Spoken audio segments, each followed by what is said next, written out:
জয় যিশু। যিশয় 50 অধ্যায় 4 থেকে 8 পদ। যিশয় 50 অধ্যায় 4 থেকে 8 পদ। প্রভু যিশুর রণকৌশল। যে কোনো মূল্যেই প্রভু যিশু ঈশ্বরের ইচ্ছা পালনের সিদ্ধান্ত নিলেন। প্রভু যিশুর রণকৌশল। যে কোনো মূল্যেই প্রভু যিশু ঈশ্বরের ইচ্ছা পালনের সিদ্ধান্ত নিলেন। ঈশ্বরের ইচ্ছা পালনের জন্য আপনি নিজেকে সঠিক স্থানে প্রতিষ্ঠিত করুন। ঈশ্বরের ইচ্ছা পালনের জন্য আপনি নিজেকে সঠিক স্থানে প্রতিষ্ঠিত করুন। প্রভু যিশুর কাছে জেরুজালেমের পথ খুব সহজ ছিল না, কিন্তু ঈশ্বরের ইচ্ছা পালনের অভিপ্রায়ে তিনি জেরুজালেমের পথে এগিয়ে চললেন। 4টি বিষয় তাকে ঈশ্বরের ইচ্ছা পালনের জন্য সক্ষম করে তুলেছিল। তার ছিল শিক্ষাগ্রাহীদের জিহ্বা। যিশয় 50 অধ্যায় 4 পদ। আক্ষরিকভাবে অনুবাদ করলে এর অর্থ হয় শিষ্যদের জিহ্বা, এক শিক্ষণপ্রাপ্ত জিহ্বা। প্রভু যিশুর নিজের বলে কিছুই ছিল না। পিতা যেভাবে তাকে শিখিয়েছিলেন সেইভাবেই তিনি কথা বলতেন। তার পিতা তাকে যা করতে বলতেন তিনি শুধু তাই করতেন। ঈশ্বরের ইচ্ছা শোনার মতো তার কান ছিল। যিশয় 50 অধ্যায় 5 পদ। ঈশ্বরের ইচ্ছা শোনার মতো তার কান ছিল। যিশয় 50 অধ্যায় 5 পদ। পিতার সঙ্গে প্রভু যিশুর এক অন্তরঙ্গ সম্পর্ক ছিল। ঈশ্বরের সঙ্গে তার ছিল নিরবিচ্ছিন্ন সম্পর্ক। তিনি শাস্ত্রবাক্য অধ্যয়ন করেছিলেন, তিনি উপবাস এবং প্রার্থনা করতেন। এই সম্পর্কের মাধ্যমেই ঈশ্বর তার ইচ্ছাকে অবিরত প্রকাশ করতেন। তিনি শাস্ত্রবাক্য অধ্যয়ন করেছিলেন, তিনি উপবাস এবং প্রার্থনা করতেন। এই সম্পর্কের মাধ্যমেই ঈশ্বর তার ইচ্ছাকে অবিরত প্রকাশ করতেন। প্রভু যিশু ঈশ্বরের ইচ্ছার প্রতি সতর্ক দৃষ্টি ও মনোযোগ রাখতেন। তিনি ঈশ্বরের ইচ্ছার বাধ্য ছিলেন। তিনি ঈশ্বরের ইচ্ছার বাধ্য ছিলেন। যিশয় 50 অধ্যায় 5 পদ। তিনি কখনো তার বিরুদ্ধাচরণ করেননি। এমনকি তার জীবনের সবচেয়ে যন্ত্রণাময় এবং কষ্টকর মুহূর্তেও তিনি তার নিজের ইচ্ছাকে ঈশ্বরের কাছে সমর্পণ করেছিলেন। তার মনে দৃঢ় আস্থা ছিল যে ঈশ্বর তার নিকটেই আছেন এবং তিনি তাকে জয়যুক্ত করবেন। যিশয় 50 অধ্যায় 7 পদ। তার মনে কোনো রকম সন্দেহ ছিল না। তিনি বিশ্বাস করতেন যে ঈশ্বর তাকে সাহায্য করবেন এবং সহ্য করার শক্তি দেবেন। কতবারই তো আপনি হতাশাগ্রস্ত হয়ে বলেছেন, ঈশ্বরের কি ইচ্ছা আমি যদি শুধু তা জানতাম। আমার জীবন নিয়ে তিনি কি করতে চান তা যদি আমাকে জানাতেন তাহলে আমি তাই করতাম। জেরুজালেমের পথে এগিয়ে চলার সময় শিষ্যরা ঈশ্বরের ইচ্ছা কি জানতেন না। এমনকি প্রভু যিশু তাদের কাছে সে কথা প্রকাশ করার পরও তারা জানতেন না, কারণ তারা শুধু তাদের জীবনের জন্য ঈশ্বরের ইচ্ছা নিয়েই ব্যতিব্যস্ত ছিলেন। তারা উপলব্ধি করেছিলেন খ্রিস্ট পৃথিবীতে রাজ্য প্রতিষ্ঠা করবেন। এটাই ঈশ্বরের রাজ্য।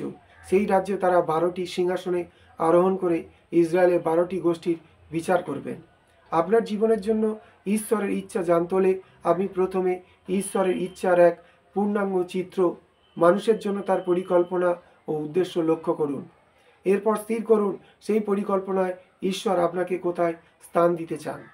প্রভু যিশুর জীবন এবং সেবাব্রতের মধ্য দিয়ে মানুষের জন্য ঈশ্বরের ইচ্ছা প্রকাশিত হয়েছে। প্রভু যিশু বলেছিলেন, আমার ইচ্ছা পূরণ করার জন্য আমি স্বর্গ থেকে নেমে আসিনি, এসেছি যিনি আমাকে প্রেরণ করেছে তার ইচ্ছা সাধন করার জন্য।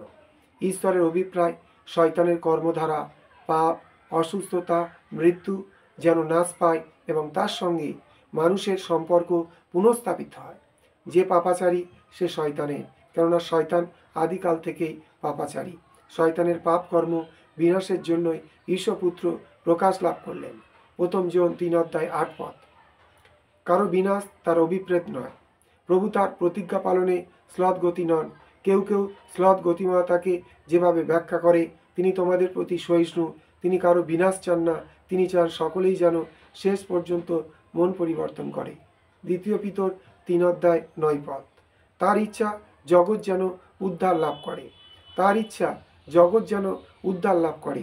জগতের বিচার করার জন্য ঈশ্বর তার পুত্রকে প্রেরণ করেননি, প্রেরণ করেছেন জগতের পরিত্রাণের জন্য। জন 3 অধ্যায় 17 পদ। প্রভু যিশু দৃঢ় পদক্ষেপে জেরুজালেমের দিকে এগিয়ে চলেছিলেন। যে কোনো মূল্যেই তিনি ঈশ্বরের ইচ্ছা পালনের সিদ্ধান্ত নিয়েছিলেন। তিনি আমৃত্যু বাধ্য হয়েছিলেন। প্রভু যিশু দৃঢ় পদক্ষেপে জেরুজালেমের দিকে এগিয়ে চলেছিলেন। যে কোনো মূল্যেই তিনি ঈশ্বরের ইচ্ছা পালনের সিদ্ধান্ত নিয়েছিলেন। তিনি আমৃত্যু বাধ্য হয়েছিলেন। ফিলিপিও 2:8 তার রক্তসেচনের মাধ্যমে ঈশ্বরের ইচ্ছা কার্যকর এবং বলবৎ হয়েছিল। তার রক্তসেচনের মাধ্যমে ঈশ্বরের ইচ্ছা কার্যকর এবং বলবৎ হয়েছিল। তার ইচ্ছা সমস্ত মানুষ যেন উদ্ধার পায়।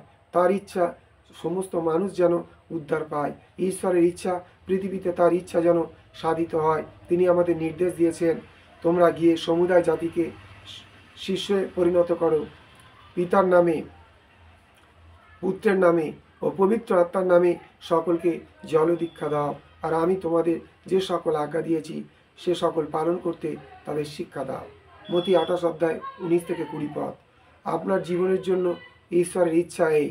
আপনার জীবনের জন্য ঈশ্বরের ইচ্ছা এই। আমাদের দৃষ্টি স্থির রাখতে হবে। আমাদের দৃষ্টি স্থির রাখতে হবে। পরিণামের চিন্তা না করে ঈশ্বরের কাছ থেকে হারিয়ে যাওয়া মানুষদের জয় করার জন্য আমাদের তার ইচ্ছা পালনের সিদ্ধান্ত নিতেই হবে। পরিণামের চিন্তা না করে ঈশ্বরের কাছ থেকে হারিয়ে যাওয়া মানুষদের জয় করার জন্য আমাদের তার ইচ্ছা পালনের সিদ্ধান্ত নিতেই হবে। আমাদের সমস্ত সক্রিয়তার পশ্চাতে এটাই হবে আমাদের চালিকা শক্তি। আমাদের সমস্ত সক্রিয়তার পশ্চাতে এটাই হবে আমাদের চালিকা শক্তি। এই একটি বিষয়ের উপরেই আমাদের দৃষ্টি এবং প্রচেষ্টাকে কেন্দ্রীভূত করতে হবে। এই একটি বিষয়ের উপরেই আমাদের দৃষ্টি এবং প্রচেষ্টাকে কেন্দ্রীভূত করতে হবে। জয় যিশু।